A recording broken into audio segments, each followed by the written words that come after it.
Hello ನಮಸ್ಕಾರ. ನಾನು ನಿಮಗಾಗಿ ಒಂದು ವಿಶೇಷವಾಗಿ ವಿಡಿಯೋ ಮಾಡ್ತಾ ಇದ್ದೇನೆ. ಯಾಕಂತ ಹೇಳಿದರೆ, ಈಗ ಸಣ್ಣ ಮಕ್ಕಳ ವಿಷಯದ ಬಗ್ಗೆ ಮಾತಾಡಲಿಕ್ಕಿದ್ದೇನೆ. ಸಣ್ಣ ಮಕ್ಕಳಲ್ಲಿ ಮೊಬೈಲ್ ಹುಚ್ಚು ತೀರಾ ಬೆಳೀತಾ ಇದೆ. ಸಣ್ಣ ಮಗುವಿನಿಂದ ಹಿಡಿದು ದೊಡ್ಡವರವರೆಗೆ ಈ ಮೊಬೈಲ್ ಎಡಿಕ್ಷನ್ ಆಗಿ ಹೋಗಿಬಿಟ್ಟಿದೆ. ಒಂಥರ ಅಮಲಿದ್ದಾಗೆ. ಹೀಗೆ ಒಮ್ಮೆ ನೋಡಿದರೆ ಮತ್ತು ನೋಡಬೇಕು, ಮತ್ತೆ ನೋಡಬೇಕು. ಅದರಲ್ಲಿ ಏನೋ ಬರುವುದು ಪಿಕ್ಚರನ್ನು ನೋಡ್ತಾ ಇರ್ತಾರೆ ಮಕ್ಕಳು. ಅದು ಕಣ್ಣಿಗೂ ಹಾನಿಯಾಗ್ತದೆ, ಮೆದುಳಿಗೂ ಹಾನಿಯಾಗ್ತದೆ. ಅದಕ್ಕಾಗಿ ನಾನು ಕೆಲವೊಂದು ಟಿಪ್ಸನ್ನು ನನ್ನಿಂದಾಗಿ ಅಲ್ಲ, ನಾನೊಂದು ಓದಿ ತಿಳಿದ ಮಟ್ಟಿಗೆ ನಿಮಗೆ ಹೇಳ್ತಾ ಇದ್ದೇನೆ. ನೋಡಿ, ಈ ಮಕ್ಕಳ ಈ ಮೆದುಳು ಉಂಟಲ್ಲ, ತುಂಬ ಸ್ಮೂತ್, ಮೃದುವಾಗಿರ್ತದೆ. ಅದಕ್ಕೆ ಏನು ಹೇಳಿದರೂ ಪಕ್ಕ ಹಿಡಿದುಕೊಳ್ತದೆ ಅದು ಮೆದುಳು.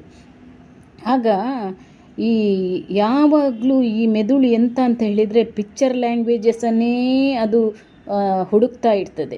ಅದಕ್ಕೆ ಪಿಕ್ಚರ್ಸ್ ಅಂದರೆ ಬೇಗ ಅಟ್ರ್ಯಾಕ್ಟ್ ಆಗ್ತದೆ. ಈ ಸಣ್ಣ ಮಕ್ಕಳನ್ನು ಹೇಗೆ ಮಾಡಿಫೈ ನಾವು ಮಾಡ್ಬೋದು ಅಂತ ಹೇಳಿ ನನಗೆ ಒಂದು ಟಿಪ್ಸ್ ನನಗೆ ಗೊತ್ತಾಗಿದೆ. ಅದನ್ನು ನಿಮಗೆ ಹೇಳ್ತಾ ಇದ್ದೇನೆ. ಸಣ್ಣ ಮಗುವಿನಿಂದ ಹಿಡಿದು ನಾವೆಲ್ಲ ಮಾಡಲಿಲ್ಲ, ಅದಕ್ಕೆ ತುಂಬ ಎಕ್ಸ್ಕ್ಯೂಸ್ ಇದೆ. ಈಗೂ ಸಹ ಪಶ್ಚಾತ್ತಾಪ ನಾವು ಪಡ್ತಾ ಇದ್ದೇವೆ.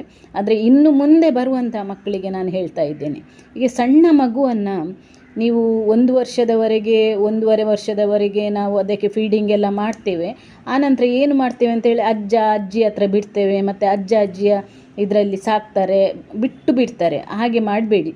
ತಾಯಿ ಮತ್ತು ತಂದೆಯ ಮಧ್ಯೆ ಮಲಗಿಸಬೇಕು ಮಗುವನ್ನು. ದಿನಾ ಎದ್ದು ಮಗುವಿನ ಸಂಪರ್ಕ ಇರಬೇಕು ತಾಯಿ ತಂದೆಗೆ. ಮತ್ತು ಎಂತ ಮಾಡಬೇಕಂತ ಹೇಳಿದರೆ, ಒಂದು ಮಗುವಿಗೆ ಸಣ್ಣಂದಿನಿಂದಲೇ ಅದರ ಮೈಂಡಲ್ಲಿ ಅದು ದೊಡ್ಡ ಆದಮೇಲೆ ಹೇಗೆ ಅದು ಅಂದರೆ, ನಿಮಗೆ ತಂದೆ ತಾಯಿಗೆ ಒಂದು ಆಸೆ ಇರ್ತದೆ, ನನ್ನ ಮಗು ಇಂಥದ್ದೇ ಆಗಬೇಕು, ಡಾಕ್ಟರ್ ಆಗಬೇಕು, ಇಂಜಿನಿಯರ್ ಆಗಬೇಕು, ಪೊಲೀಸ್ ಆಗಬೇಕು, ಲಾಯರ್ ಆಗಬೇಕು, ದೊಡ್ಡ IAS ಆಫೀಸರ್ ಆಗಬೇಕು, ಅಥವಾ ಏನಾದರೂ ಒಂದು ದೊಡ್ಡ ಸ್ಪೋರ್ಟ್ಸ್ ಮ್ಯಾನ್ ಆಗಬೇಕು, ದೊಡ್ಡ ಆ್ಯಕ್ಟರ್ ಆಗಬೇಕು, ಅಥವಾ ನನ್ನ ಮಗು ಒಂದು ಗಾಡಿ ತೆಗಿಬೇಕು ಅಂತ ಒಂದು ಆಸೆ ಎಲ್ರಿಗೂ ಇರ್ತದೆ. ಆಗ ನೀವು ಎಂತ ಮಾಡಬೇಕಂತ ಹೇಳಿದರೆ, ಈ ಸಣ್ಣ ಮಗುವನ್ನು ನೀವು ಮಧ್ಯದಲ್ಲಿ ಮಲಗಿಸ್ತಾರಲ್ಲ ಬೆಡ್ರೂಮಲ್ಲಿ, ಅದರ ಎದುರು ಒಂದು ಪೇಪರಲ್ಲಿ ಒಂದು ಪಿಕ್ಚರ್ ಹಾಕಿಬಿಡಿ. ಆ ಪಿಕ್ಚರಲ್ಲಿ ಮಗುವಿನ ಮುಖ ಇರಲಿ.